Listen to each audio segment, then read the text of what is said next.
Looking for a place in China is very, very, very easy.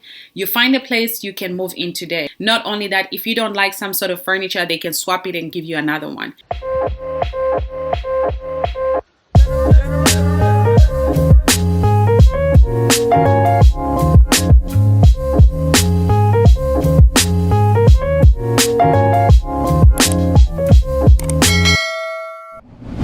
Guys, thanks for tuning in, and I hope everybody's doing well from wherever you're watching me from, and I hope you're having a better weather than mine because it's cold here and it's dark. Like at 4 it's dark, and sometimes it's warm, sometimes it's cold, and it's just so unpredictable. But hey, a nice cup of hot chocolate or coffee makes everything better, right? So welcome back, guys, and thanks for tuning in, and thank you so much to my new subscribers and to all my friends that are sending me messages on how to improve the videos, on what I can change, and everything. Thank you so much. I appreciate it. I really want that feedback because it's also going to help me to grow. And one of my friends actually sent me a message, said, "Hey Lauren, I was listening to your YouTube videos," and she was doing this while she was working, and she told me, "Can you please tune down your background music because she says my voice is mellow and the music is overpowering my voice." And I was like, "Oh wow, thank you so much. I'm going to look into that, and then I'm going to do better editing." And thank you so much for the feedback. Anything you say, I will welcome it, and I'll do something to make it better. So hey guys, welcome back again, and thank you so much for watching. Again, hope you're having better weather than me. So this video is quite it's a message that came from one of my new followers. Thank you. And this was a message on my Instagram. So if you haven't followed me on Instagram, please go ahead and follow me. But I promise you, I don't post as much. I hope to do that in the future. But the question said, "Hi Lauren, I'm soon going to China and I need a place to stay. How did you find your apartment, and did you live in one apartment for 7 years?" Yeah, I will answer that gladly. So I'm pretty sure she watched my my previous video, and here. So apartment hunting in China. I didn't think I was actually ever going to talk about this, so I had to go back to my pictures and go back to just everything and all. So I did not stay in one place for 7 years. So as you know, I went to China as a student. So my first year, I was in a student dormitory. So in China, when you are a student, you are provided student accommodation. In most universities, at least when I was in China, you are actually not allowed to rent an apartment outside your university, especially in your first year, because one, they want to make some money, and two, they also want to keep control of the international students that are coming in. So if you're a first year student, at least from what I remember, my university did not allow anybody to rent an apartment outside school. So for the first year that I was in China, a year and a half, I was in a university dormitory. And in university dormitories, in every university that I knew in my city, Shenyang, international students were in one place and Chinese students were in another place. So for international students, you can pay for a dormitory where you by yourself, or a dormitory where you by yourself, or a room just you by yourself. But for bathrooms and toilets, you have to share. This is very crucial in China. For bathrooms and toilets and kitchen, you have to share. So you just have a room and everything else is shared with everyone. So if you're on the first floor, everybody who lives on the first floor is going to share the first floor kitchen. If you're on the second floor, everybody else on the second floor is going to share the same kitchen, and so on. It depends on how many floors. So after that, I decided to move out of university because one, I was working, and two, the school dormitory would close at 9 p.m. Yeah, at 9 p.m. my school dormitory will close, and also the gate will close. So it's like everybody, you cannot go in. No, sorry, not 9 p.m. I think not 11 p.m. The school dormitory will close, and sometimes if it's not 11, sometimes it's 10. So the school dormitory will close. Most of the students, after first year or second year, they'll move out and then share with a friend, or they'll just live by themselves. So how I found my first place in China, because I lived in 3 places. The first place I was in the school dormitory, the second place I was in a place closer to school, and then the third place I moved to a place that was closer to my workplace. So the first place, how I found it was through an app.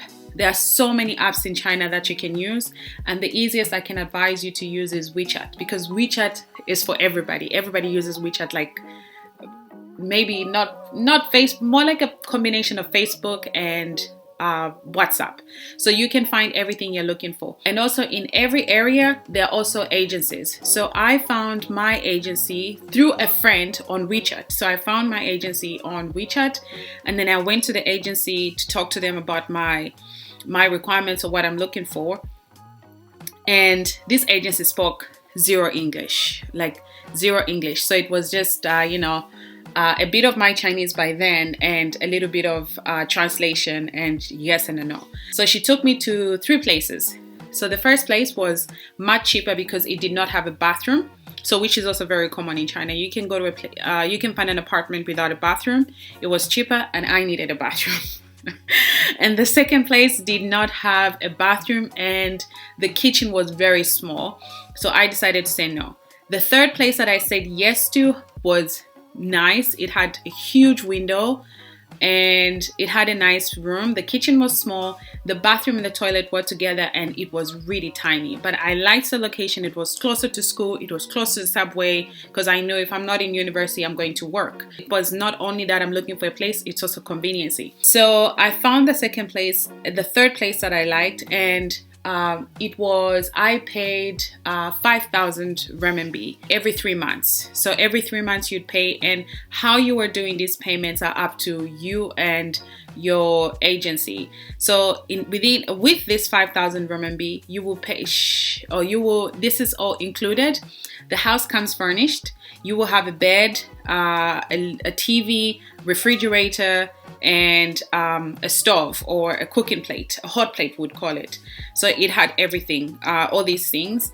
And electricity and water bills were also included in this. If electricity and water bills are used so much, then maybe they would increase. But for one person, I remember I paid about 5,000 renminbi. Yeah, it was a nice place, but I would recommend you find either an agency.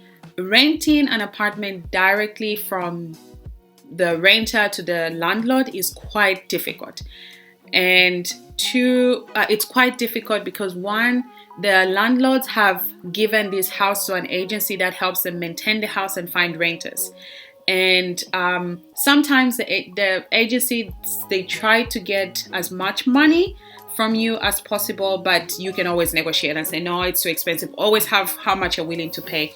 And then secondly, it's really important that you find an apartment that is close to the city center and also close to a lot of other things, because in that area it's much more likely that you will find other expats, or you will find things that are much more to your liking compared if you live outside the city.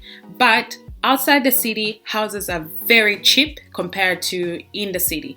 When I mean outside the city, I'm talking about a little further from the city center.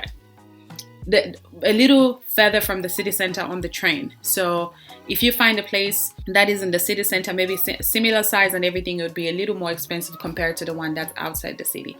So again, to summarize this, I lived in 3 places: school dormitory, first apartment, and then the third apartment I lived in the center of the center, which was a little expensive but worth it because it was close to work, it was close to everything that I liked. And this apartment too, I found it through an agency, again through a friend on WeChat, which almost everybody uses, because you will have friends that have found apartments. So it's easier for me to trust this agency because I know a friend deals with the same person. So the third place was much nicer than the other place and a little bit more expensive because of the location.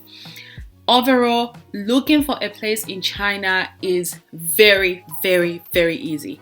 You find a place, you can move in today. You can pay your rent. You pay your rent, you move in today. Not only that, if you don't like some sort of furniture, they can swap it and give you another one. As long as you're ready to pay, you're ready to move in. They are very, very quick.